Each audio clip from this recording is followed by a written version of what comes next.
11 তারিখে তাকে ক্যান্টনমেন্টে নিয়ে যাওয়া হয়েছিল, রাইট? আজকে কত তারিখ? 21 তারিখ আজকে আমাদের বাংলাদেশে। এই 10 দিন হাসনাত বলেন নাই কেন? কোনো কিছু কি মানে নেগোসিয়েশন হচ্ছিল যেখানে হাসনাত যেটা চাচ্ছিল সেটা হয় নাই? মানে আমি জাস্ট যুক্তিটা বলছি আর কি।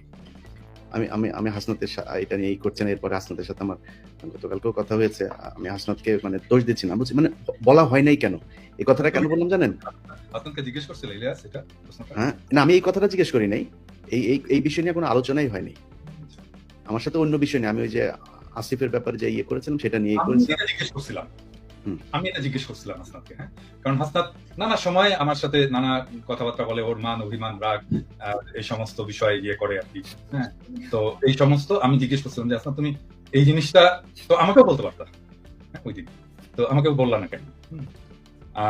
বললো যে দাদা আমি আসলে আমাকে এইভাবে বলছে, আমি একদম এক্স্যাক্টলি এই কথাটা বলতে, দাদা আমি আসলে রাজনীতি বুঝি না, হ্যাঁ, আমি রাজনীতি ভালো বুঝি না এবং আমার মাথার মধ্যে কখন কোনটা করতে হবে এই জিনিসটা আমি সবসময় ঠিক মতো বুঝতে পারি না, আমার বয়স কম। এভাবে আমাকে বলছে। হ্যাঁ, আপনাকে বলাটা উচিত ছিল আগেই, হ্যাঁ, এটা নিয়ে আমাকে আরো আগেই বলা উচিত ছিল, কিন্তু আমি সারা দিয়ে নিয়ে রাজনীতির নানা ফ্রাস্ট্রেশন নিয়ে আমি এত বেশি জেরবার ছিলাম যে আমি আসলে বুঝতে পারিনি কখন কোনটা আমার করা উচিত। কিন্তু যে সময় মনে হলো যে আমার এটা বলে ফেলা উচিত, আমি বলে ফেলছি। এই আমাকে এক্স্যাক্টলি এই ইয়েটা দিছে, তোমার সাথে কথা বললে তুমি এটা চেক করতে পারো। না আমি তার কথায় যেটা এই যে এই ঘটনাটা আমি জানি না সে কেন বলেছে, কিন্তু আমি তার সাথে যে কথাগুলো বলেছি তার কথায় স্পষ্ট বোঝা গিয়েছে যে আসিফ তারপরে মাহফুজ এদের একটা চক্র আছে। এই চক্রটা মিলে যা করছে সেটার সাথে এই হাসনাত, সার্জিস এদের খুব ভালো একটা সম্পৃক্ততা নাই এবং তাদেরকে কিছুটা কর্নার করা হয়েছে। আমি জানি না এই কথাগুলো, যেহেতু ব্যক্তিগত আলাপ, এই আলাপগুলো আমি পাবলিকলি বলতে চাই না, কিন্তু আমি আপনাদের একটা জাস্ট সিনারিও বুঝাইলাম। দর্শকের হয়তো অনেকের মনে হইতে পারে যে মনে হয় এই হাসনাত মানেই বোধহয় মাহফুজ, মাহফুজ মানেই বোধহয় আসিফ। না, এইখানেও একটা একদম সরাসরি একটা পার্টিশন করা হয়েছে। তো আমি হাসনাতের ওই কথাটা কেন বললাম জানেন দাদা, যে আজকে বিপ্লবের 7 মাস পরে দাঁড়িয়ে মাহফুজ বলেন শাহবাগী ট্যাগ দেয়া, তারপরে এই যে কোনো জায়গায় মিটিং মিছিল টিছিল করা, এগুলোতে তারা খুব একটা মানে ভালো মনে করছেন না। ওনারা এসছেন হচ্ছে এই মবের মাধ্যমে, এসে তারপরে এখন কিছু কিছু জায়গা নিজেদের সুবিধা মতো বাগিয়ে নিয়ে এখন আর ওনারা কোনো বিশৃঙ্খলা চান না। এখন যেখানে যে জায়গায় আছেন সেই জায়গায় থেকে তারপরে ওনারা চান এটা চলুক এইভাবে, এটাই ওনারা চান। না তাই তো হয় ইলিয়াস, এটাই কিন্তু হওয়ার কথা। কারণটা হচ্ছে কি যে মানে যারা স্টেবল হয়ে গেছে, পার্ট অফ পাওয়ার, ক্ষমতার যারা অংশ, তারা তো চাইবেই যে সবকিছু যেন শান্ত থাকে, আমার ক্ষমতাটা যেন নিরুপদ্রব থাকে, এটা তো তারা চাইবে। কিন্তু এই শান্তটা থাকবে কয়দিন? এই মাহফুজ বললাম তো থাকবে না, এই মাহফুজ, এই আসিফ, এই নাহিদ, এই হাসনাত, এই সার্জিস রাস্তার টোকায়ের কাছেও মার খাবে, কেউ ঠেকাইতে আসবে না। কি মনে করে মাহফুজ? মনে করে কি ও নাকি 5 কোটির নিচে নাকি ও কোনো ওর সাথে কোনো ডিলিংস 5 কোটির নিচে নাকি করা যায় না। এটা অভিযোগ, আমার কাছে কোনো প্রমাণ নেই, অভিযোগ বলে রাখলাম। এই অভিযোগগুলো আমরা এখন না বলি, কারণ এখন কথা হচ্ছে না, কিন্তু এই যে মানুষগুলি তারা যে এখন মনে করেন যে মবতন্ত্রে এই মব মানে শাহবাগীদের বিরুদ্ধে কথা বললে তার গায়ে লাগে, তিনি এখন এটা চান না। মাহফুজকে 1000 কোটি টাকার মালিক বানাই দেবো আমি, $1 বিলিয়ন মালিক বানাই দেবো। $1 বিলিয়ন $1 বিলিয়ন মালিক হওয়ার পরে মাহফুজ মনে করে কি মেম্বার নির্বাচন করে পাশ করে আসতে পারবে? মাহফুজ যাক, ওরা স্থানীয় নির্বাচন করতে চাইছে কেন? ওরা আগে ওই করতে চায়, ওই যে টুর্নামেন্টের আগে, বড় টুর্নামেন্টের আগে কিছু ম্যাচ হয় না, ওইটা খেলে ওরা মনে হয় মেম্বারই নির্বাচন, ধরেন আসিফকে এই হাতিমার্কায় অমুক ইউনিয়ন পরিষদের মেম্বার নির্বাচনে ভোট দিন, এভাবে মনে হয় ওরা মেম্বার হিসাবে আগে দেখে আসতে চাচ্ছিল মাঠটা কি অবস্থা, তারপরে জাতীয় নির্বাচন। জামানত নিয়ে আসতে পারবা না বিএনপি এবং জামাতের কাছ থেকে। অতএব এত লাফানোর কিছু নাই যে আপনি এসছেন মপতন্ত্রের মাধ্যমে, আপনি এখন এসে সবকিছু আইন কানুন ভাবে তারপরে দেখেন। আইন, এই যে বিচারকগুলোকে আপনি সরাইলেন, কোন আইন দিয়ে সরাইছিলেন? উপদেষ্টা বানাইছিলেন বাংলাদেশের সংবিধানে ছিল, আপনি বসাইলেন কেন? আপনারা যেভাবে উপদেষ্টা হয়েছেন এটা কোন আইনে ছিল?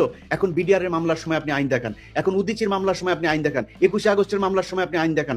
ওই ফেনীতে যে বনোজ কুমার আর ব্যারিস্টার সুমনরা যেটা করে গিয়েছে, সেই 16 জন মানুষ এখন পর্যন্ত তারা কেন কন্ডেম সেলে আছে? আপনি করতে পারেন নাই, সময় পান নাই। শামা ওবায়দের সাথে অন্ধকারে সিনেমা হলে চিপাই গিয়া বসে সিনেমা দেখার সময় পান, এই কাজ করার সময় পান না। এটার জবাব বাংলাদেশের মানুষের কাছে। আমি বলেছি যে 5 বছর 10 বছর 20 বছর যত বছর প্রয়োজন হয় থাকুক তারা। আমরা তো বিএনপির কাছ থেকে বেশি সুবিধা নিতে পারতাম, তাই না?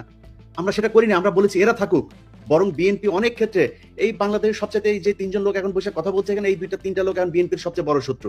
কার জন্য হয়েছে? আমরা বাংলাদেশের মানুষের জন্য, এই ছাত্রদের জন্য। তারা কোনাই ধরে না।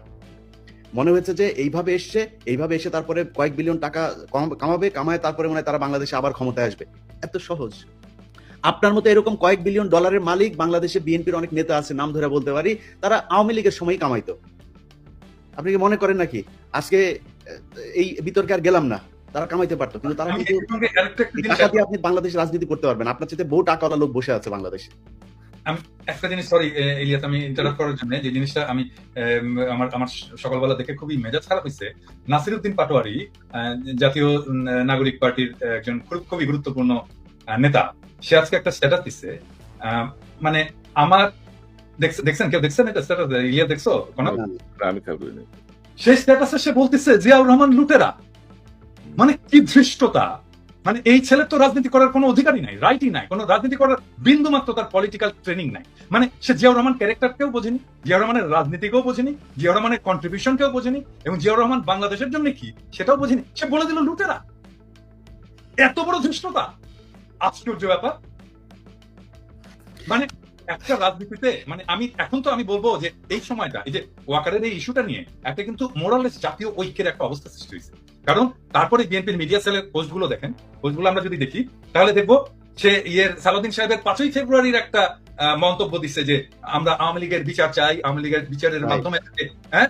তারপরে এই যতগুলো মিডিয়া সেলের পোস্ট সব প্রো পিপল, আমরা যা চাই সেইখানে। আর সেখানে নাসির পাটোয়ারি যে জিয়াউর রহমানকে লুটেরা বল, আরে বেটা কি বলবো, 2 দিনের পোলা। যখন রাজনীতি মানে কি আসলে এটাই বোঝেন। রাজনীতি মানে তো ফ্রেন্ডশিপ তৈরি করা, বন্ধুত্ব তৈরি করা।